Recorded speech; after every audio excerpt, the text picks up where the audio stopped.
आप भी देशभक्ति दिखाना, अपने हाथों को कष्ट देना कि कश्मीर का ख्याल ख्वाब से देना निकालो, नारे लेने के भी देने पड़ जाएंगे। मिटेगा नामो निशान, सुन लेना पाकिस्तान, चाइना नेपाल नहीं हथेली लगाएंगे।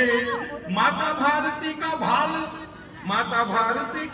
मांगता है पाकिस्तान, मान जा नहीं तो हम मान चले आएंगे।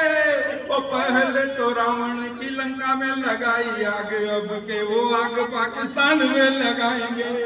पहले तो रावण की लंका में लगाई।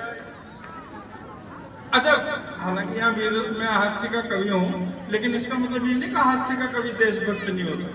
वीर रस के कवि देशभक्त होते हैं, देशभक्ति सब में होती है, लेकिन तरीका तेवर अलग अलग होता है। वीर रस का कवि आता है, एक लाइन बोलता है, बीच में 3 बार छाती को ठोकता है, कहता है हम खून से लिखते हैं। अपन हास्य रंग के कवि झूठ बोलते नहीं है, अपन कहते भैया खून से नहीं लिखते, अपन तो शाही से ही लिखते हैं। ज्यादा ही गुस्सा आ जाए तो लाल शाही से लिख देते। कविता लिखने में खून क्यों खून तो क्योंकि अपन इंटेलिजेंट है। खून उस दिन बेकार करेंगे, बेकार क्या करेंगे, उस दिन काम में लेंगे जिस दिन चाइना और पाकिस्तान की फौजें हमारी सीमाओं के आमने सामने खड़ी होगी और हमारे फौजियों को खून की जरूरत पड़ेगी, उस दिन खून काम में लेंगे। कविता तो हम शायद से लिख लेंगे। अब वो धमकियां देता है 2 करोड़ का पाकिस्तान और 125 करोड़ का हिंदुस्तान, उसको धमकियां देता है।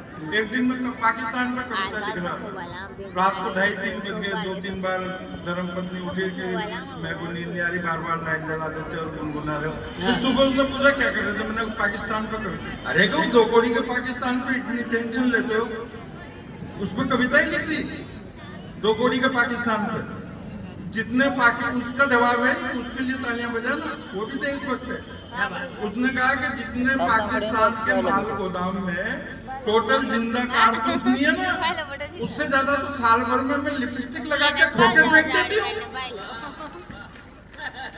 वो क्या लड़ेगा हिंदुस्तान से। और नंदी भाई साहब, मेरी गारंटी है पाकिस्तान के प्रधानमंत्री को, विदेश मंत्री को और रक्षा मंत्री को कुछ मत करो आप, गोला बारूद बर्बाद करने की जरूरत नहीं, अक्ल से काम लो। इन तीनों को यहाँ कुंभ जहाँ भी लाग रहे हो ना, उज्जैन में, हरिद्वार में, नासिक में, एक बार तीनों को यहाँ कुंभ में बुला लो। हमारी गारंटी से स्टाम्प पर निकल जाओगा कि मानना सका हिंदुस्तान से, क्योंकि जितना टोटल पाकिस्तान में फौजी कोई ना, उससे ज्यादा तुम्हारे हिंदुस्तान में नागा बाबा जी बना हथियारी निपटा देगा पाकिस्तान। साथ ही रखा त्रिशूल और वो सब। अब बताओ वो दम क्या अंतर है हिंदुस्तान और पाकिस्तान में। वैसे देखो तेवर अलग अलग तरीका है। अटल सुनना, अब जैसे वीर रस के कवि कहते हैं कि साहब गद्दारों को फांसी दे दो और सूली पर लटका दो, मैं मना करता हूँ। मैंने कहा नहीं, आप तर्क सुनो, उसके बाद ताली बजाना। उसका कारण यह है कि साहब जो देश से गद्दारी करता है, जिसने इस भारत माता का खाया पिया फला बड़ा हुआ, यहाँ पर रह रहा है, और वो जाति से और उससे मजहब से कोई लेना देना नहीं, अगर वो हमारी भारत माँ, जिसे हम माँ कहते हैं जिस देश को, उससे गद्दारी करता है तो ये बहुत बड़ा गुनाह है। फांसी का क्या, फांसी तो किसी बड़े से स्टेट बैंक में किसी ने बड़ा सा डाका डाल दिया, उसे भी हो जाएगी। किसी ने रेप कर दिया, उसे भी फांसी हो जाएगी। किसी ने 2-4 मर्डर कर दिए, उसे भी फांसी हो जाएगी। लेकिन इस देश से गद्दारी का गुनाह बहुत बड़ा गुनाह है और उसकी सजा भी बड़ी होनी चाहिए। अभी हमारे संविधान में नहीं है। मैं जनता की अदालत में एक प्रस्ताव रखता हूं, अगर आप तालियों के द्वारा ध्वनि मत से उस प्रस्ताव को पास कर देंगे, हो सकता है आने वाले कुछ सालों में ये बात दिल्ली तक पहुंचे और संविधान में संशोधन हो और ये सजा निर्धारित की जाए। हालांकि मेरी इस कविता की ये प्रतिक्रिया हुई कि जब पहली बार ये कविता मैंने मध्य प्रदेश में पढ़ी तो उड़ीसा से 8 दिन बाद अखबारों में मैंने खबर पढ़ी कि वहां पर इस तरह की इस नारे की तख्तियां लेकर के गद्दार के खिलाफ आंदोलन किया गया, रैली निकाली।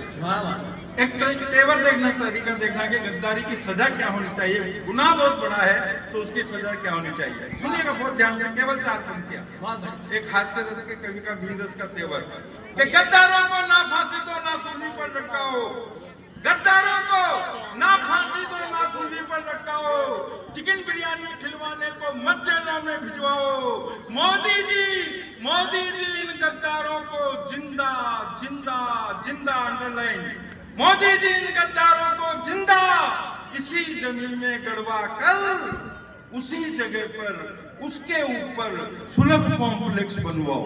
वाह क्या समाधान है, वाह वाह, बढ़िया बढ़िया।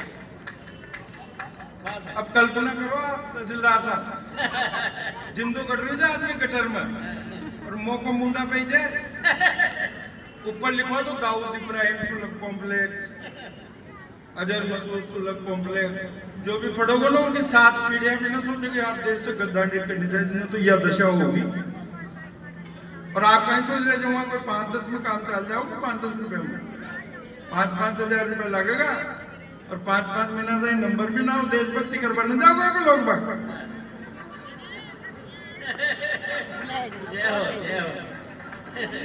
बोलो दूर लगता है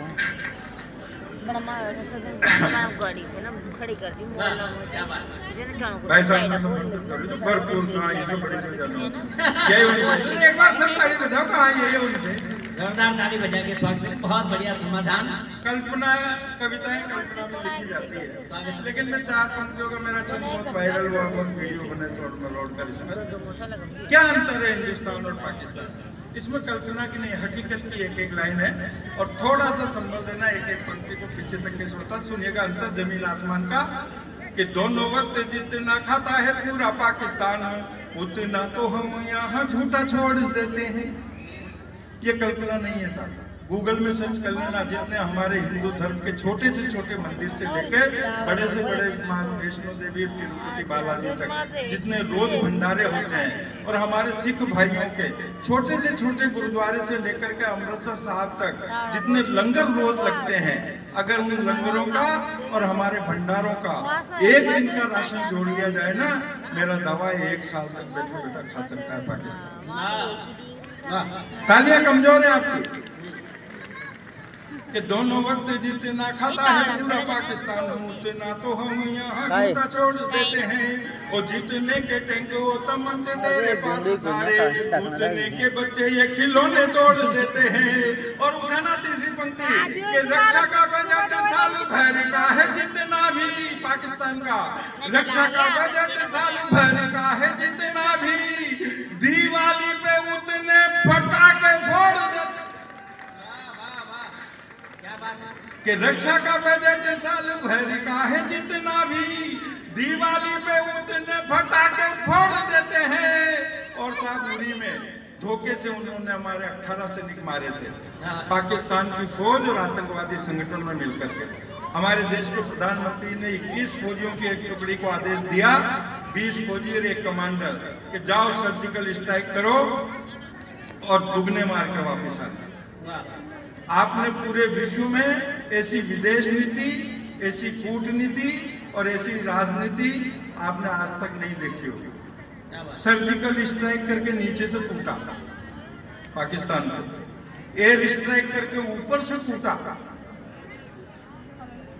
इसे कहते हैं कूटनीति।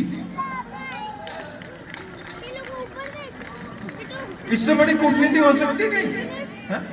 और अभी तो कूटनीति के बाद राजनीति देखो आप क्या होती है कि सर्जिकल स्ट्राइक करके नीचे से कूटा घर में घुस के, एयर स्ट्राइक करके ऊपर से कूटा, पाकिस्तान के मंत्री संतरी से लेकर के प्रधानमंत्री तक पूरे पाकिस्तान के दस्त लगा दिए। और दूसरे दिन गडकरी जी से घोषणा करवा दी कि पानी भी बंद।